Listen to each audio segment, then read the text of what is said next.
Hello guys, അപ്പോൾ കുറേ നാളിന് ശേഷം ഞാൻ വീണ്ടും വന്നിട്ടുണ്ട് വീഡിയോയുമായിട്ട്. അപ്പോൾ ഇന്നൊരു ചെറിയ വീഡിയോ കേട്ടോ. അപ്പോൾ എല്ലാവരും ഫുള്ളായിട്ട് കാണുക. ഞാനും കൃതിബേബിയും സൂപ്പർ മാർക്കറ്റിൽ പോവുകയാണ്. കുറച്ച് അല്ലറ ചില്ലറ സാധനങ്ങൾ വാങ്ങാൻ വേണ്ടിയിട്ട് അമ്മ പൈസ തന്നിട്ടുണ്ട്. അപ്പോൾ ഞങ്ങളത് വാങ്ങാൻ വേണ്ടിയിട്ട് നടന്നുകൊണ്ടിരിക്കുകയല്ലേ. പുറത്ത് പോകാമെന്ന് പറഞ്ഞ ആൾക്ക് ഭയങ്കര ഇതാണ്. ഞങ്ങൾ മെയിൻ റോട്ടിലേക്ക് കിടക്കാനായിട്ടോ. ഞങ്ങൾ ഇപ്പുറം സൈഡും സൂപ്പർ മാർക്കറ്റ് റോഡിൻ്റെ അപ്പുറം സൈഡാണ്. ഇതാണ് ഞങ്ങളെ മെയിൻ റോഡ് കേട്ടോ. വലിയ സൂപ്പർ മാർക്കറ്റൊന്നുമല്ല, എന്നാലും ഇടത്തരം ഒരു സൂപ്പർ മാർക്കറ്റ്. നല്ല വണ്ടികൾ പോകുന്നുണ്ട്, കാരണം വൈകുന്നേരം ടൈം ആയതുകൊണ്ട് എല്ലാവരും വീട്ടിലേക്ക് എത്താൻ വേണ്ടിയിട്ടുള്ള വണ്ടി പാചകമല്ല, ബസ്സാണ് ഇപ്പോൾ. ഞങ്ങളുടെ മെയിൻ റോഡ് കേട്ടോ, അതായത് വണ്ടൂര് കാളികാവ് റോഡ് അങ്ങനെയാണ്. ഞങ്ങൾ സൂപ്പർ മാർക്കറ്റിൽ എത്തി. പിന്നെ കുറച്ച് എന്താണ് സാധനങ്ങൾ ചായക്കടിക്കും അങ്ങനെയൊക്കെ ഇങ്ങനെ വാങ്ങണേ. ഞാൻ താത്താനോട് ഇങ്ങനെ ഓരോന്ന് എവിടെയെന്നൊക്കെ ഇങ്ങനെ ചോദിക്കുക. കുട്ടിക്ക് കുറിയരി വാങ്ങാണ്ട്, അങ്ങനെ കുറച്ച് സാധനങ്ങളൊക്കെ.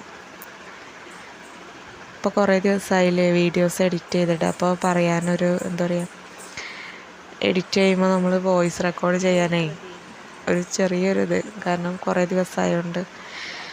അങ്ങനെ ഞങ്ങൾ സൂപ്പർ മാർക്കറ്റിൽ നിന്ന് സാധനങ്ങളൊക്കെ വാങ്ങിച്ച് പോന്നു കേട്ടോ. അപ്പോൾ വീട്ടിൽ അച്ഛനെ കണ്ടപ്പോൾ തന്നെ കൃതിബേബി അച്ഛൻ്റെ അടുത്ത് പോയി. പിന്നെ ഞാൻ സാധനമൊക്കെ കൊണ്ട് പോന്നു. 200 സംതിങ് ബില്ലായിരുന്നു. ഞാൻ 300 രൂപ കൊണ്ടുപോയതേ. ബാക്കി എനിക്ക് എത്ര കിട്ടിയത്? 30 രൂപ കിട്ടി. ഭയങ്കര വിലയാണ്. മനുഷ്യന്മാർ എന്താ പറയുക, എല്ലാത്തിനും സാധനത്തിനും വില കൂടുതലാണ്. അങ്ങനെ ഞാൻ വൈകുന്നേരം ആയപ്പോൾ കുറച്ച് മാക്രോണി വാങ്ങിച്ചു. അതെങ്കിലും കൃതിബേബി കഴിച്ചോട്ടെ കരുതിയിട്ട് ഒരു സാധനം കഴിക്കില്ല കുട്ടി.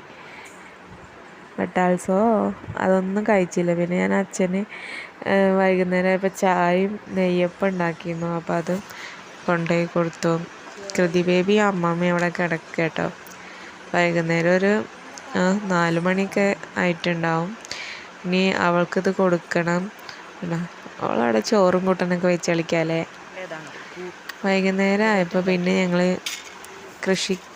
തോട്ടത്തേക്ക് ഇറങ്ങി. കുറച്ച് മഞ്ഞളുണ്ടായിരുന്നു, അപ്പോൾ അതൊന്ന് നടാൻ വേണ്ടിയിട്ട് ഞാനും അമ്മയും ഇറങ്ങി. ഞാനും അമ്മയല്ല, അമ്മ.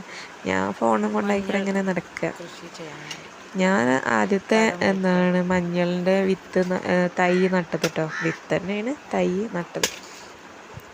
മുള പൊട്ടിയോണ്ടാണ് തൈ എന്ന് പറയാനുള്ളത്. ചെരുപ്പ് എന്ന സാധനം എൻ്റെ കുട്ടി ഇടൂല.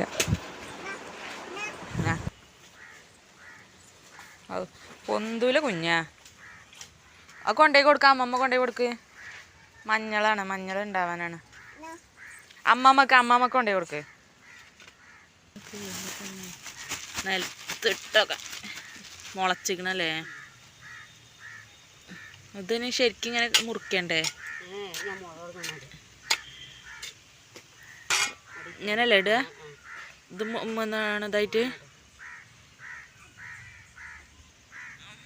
അടുത്തത് ഒക്കെപ്പാടെ അടുപ്പിച്ച് നടണ്ട, കുറച്ചായിട്ട്. ഞാനും അമ്മയും മഞ്ഞൾ വിത്തുകളിങ്ങനെ തട ഒരുക്കിയേക്ക് നട്ടുകൊണ്ട് കേട്ടോ. മൂടണോ? നമുക്ക് വീട്ടിലേക്ക് ആവശ്യത്തിന് വേണ്ടിയിട്ട് മഞ്ഞൾ എടുക്കാൻ വേണ്ടിയിട്ടാണ് ഇങ്ങനെ കുഴിച്ചിടുന്നത്. അതിൻ്റെ ഇടയിൽ നല്ല കാറ്റ് വീശിട്ടോ. മഴ അങ്ങനെ ഇപ്പം അങ്ങനെ പെയ്യാറില്ല. കാലാവസ്ഥ ഒക്കെ മാറിയോണ്ട് തോന്നുന്നു. ധാരാളം പോണം. കിണറിൻ്റെ അടുത്ത് വന്ന് നിൽക്കണം. അച്ഛനാണ് റോക്കിക്ക് ഫുഡ് കൊടുത്ത് അങ്ങനെ. പ്രതിബേബി ചെരുപ്പ് സാധനം ഇടൂല കുട്ടി. അതുകൊണ്ട് തന്നെ കല്ലൊക്കെ കാലിന് കുത്തിയിട്ട് ഇങ്ങനെ അതിൻ്റെ പാടും കാര്യങ്ങളൊക്കെ. അമ്മ അവിടെ പണിയെടുക്കട്ടെ. ഞങ്ങളിവിടെ വഴുതനങ്ങൊക്കെ നല്ലതുപോലെ ഉണ്ടാവുന്നുണ്ട് കേട്ടോ. വഴുതനങ്ങ ഒന്നും ഞങ്ങളങ്ങനെ പുറത്തുനിന്ന് വാങ്ങാറില്ല. ഞങ്ങൾക്ക് വേണ്ട വഴുതനങ്ങൊക്കെ വീട്ടിൽ നിന്നേ ഉണ്ടാവില്ല. പിന്നെ വഴുതനങ്ങ തിന്ന് ചടക്കും. ഈ മരത്തുമ്പാണെങ്കിൽ നമ്മൾ ഒരു വട്ടം നട്ട് കഴിഞ്ഞാൽ പിന്നെ കുറേ കൊല്ലത്തേക്ക് അതേപോലെ കായ്കൾ ഇങ്ങനെ വന്നുകൊണ്ടിരിക്കും. അങ്ങനെ ഇനി മഴയും കോഴിയൊന്നും ചെനക്കാതെക്കാൻ വേണ്ടിയിട്ടൊക്കെ തടം കെട്ടിയതിൽ നമ്മൾ ചെരിച്ചിട്ട് കൊടുക്കണേ. ഓലമടൽ വെച്ച് കൊടുക്കുകയാണെന്ന് മഴ പെയ്യുമ്പോൾ വെള്ളം മണ്ണൊന്നും ഇറങ്ങി വരില്ല, കോഴി ചെക്കൂല. ആയിക്കോട്ടെ, ഇങ്ങോട്ട് പോര്, കിണറിൻ്റെ അടുത്ത് ഇങ്ങോട്ട് പോര്. കറ്റാർവാഴ എത്ര കാലം കെത്തിയിട്ടിട്ട് ഉണ്ടായി വന്നതാണോ ഇത്. ഞങ്ങൾ ഡ്രാഗൺ ഫ്രൂട്ട് കേട്ടോ, മേലെ ഡ്രാഗൺ ഫ്രൂട്ട് ഞാൻ വീഡിയോയിൽ എടുക്കേണ്ട ഒരു ദിവസം. പൂവിട്ടിട്ടുണ്ട്, അത് കായാകുമ്പോൾ ഞാൻ കാണിച്ചു തരാം കേട്ടോ. ആരും മൈൻഡ് ചെയ്യുന്ന ഒരു മൈൻഡില്ല. റോക്കി അതിനപ്പുറം, റോക്കി കളിച്ചവൻ അപ്പുറത്തും. പിന്നെ അമ്മഞ്ഞ് ഓരോ ചില്ലറ പണികളൊക്കെ ഇങ്ങനെ എടുത്തുകൊണ്ട് നിൽക്കുകയാണ്. മറ്റേ പയറിൻ്റെ വള്ളിയൊക്കെ ഇങ്ങനെ ആയിരിക്കണം. എത്രങ്ങാനും വൈതനങ്ങ കേട് വന്നു പോയത്. ഇന്നിപ്പോൾ ഞാൻ വൈകുന്നേരം ഇത്രയും വൈതനങ്ങ പറിച്ചിട്ടുണ്ട്. ഇപ്പോൾ അതായത് വലിയ ടൈപ്പുകളൊക്കെ പറിച്ചിട്ടുള്ളൂ, ചെറുത് ഇനിയും ഉണ്ടായത്. നാളെ മറ്റന്നാളാകുമ്പോൾ വീണ്ടും വലുതാവും. അങ്ങനെ അതൊക്കെ കഴിഞ്ഞ് കുളിയെല്ലാം കഴിഞ്ഞ് ഞങ്ങൾ വിളക്കൊക്കെ വെച്ച് നേരം 6-6:30 കഴിഞ്ഞു. പക്ഷേ ഇരുട്ടായിട്ട് തന്നെ അല്ല, ഉണ്ടോ 6:30 മണിയായിട്ടുണ്ട്. പുറത്തുണ്ടോ നല്ല വെളിച്ചാണ്. അമ്മയും കൃതി ബേബി ഇതാ അവിടെ പോയി നിൽക്കുന്നുണ്ട്, അവിടെ റോഡിൻ്റെ സൈഡിൽ. അതാകുമ്പോൾ റോട്ടിൽ കാണും ചെയ്യുക, ഈ റോട്ടിൽ കൂടെ എല്ലാവരും വരുന്നതും കാണാം. അങ്ങനെയൊക്കെ. ഇത് ഇന്ന് വാങ്ങിച്ച് വളയാണ്, വളമൊന്നും ഇടൂല. റോക്കിനെ കൊണ്ട് അച്ഛൻ അങ്ങോട്ട് പോയിട്ടുണ്ട്. അപ്പോൾ രണ്ടാളും റോക്കിനെയും കാണാമല്ലോ എന്നൊക്കെ പറഞ്ഞുകൊണ്ട് പോയതാണ്. അങ്ങനെ ഓല് അവിടെ നിൽക്കട്ടെ, ഞാനിവിടെ വിളക്കൊക്കെ വെച്ച് ചായ കുടിച്ച് ഞാൻ ഇവിടെ ഇരിക്കുകയാണ്. വന്നോന് റോക്കി വന്നു.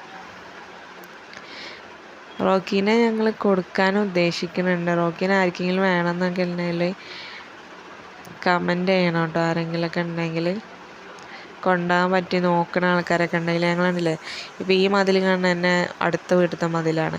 അങ്ങനെ അടുത്തടുത്ത് വീടുകൾ ഉണ്ടായതുകൊണ്ടേ ഭയങ്കര സീനാണ്. ഒരു സ്ഥലത്തേക്ക് ആരെയും വന്നു കഴിഞ്ഞാൽ ഞാൻ അപ്പം കുറയ്ക്കും. പക്ഷെ ഒരു ആകെയുള്ള ഗുണം പറഞ്ഞാൽ ആരെയും വന്നു കഴിഞ്ഞാൽ അറിയും ചെയ്യും. പിന്നെ ഒരൊറ്റ മനുഷ്യന് രാത്രി അങ്ങനെ നടക്കാനോ നിൽക്കാനോ ഒന്നും സമ്മതിക്കില്ല. അതൊക്കെ ഭയങ്കര ഒരു ഇതാണ്, ഗുണം കേട്ടോ ഓനെ കൊണ്ട്. അങ്ങനെ ഓല്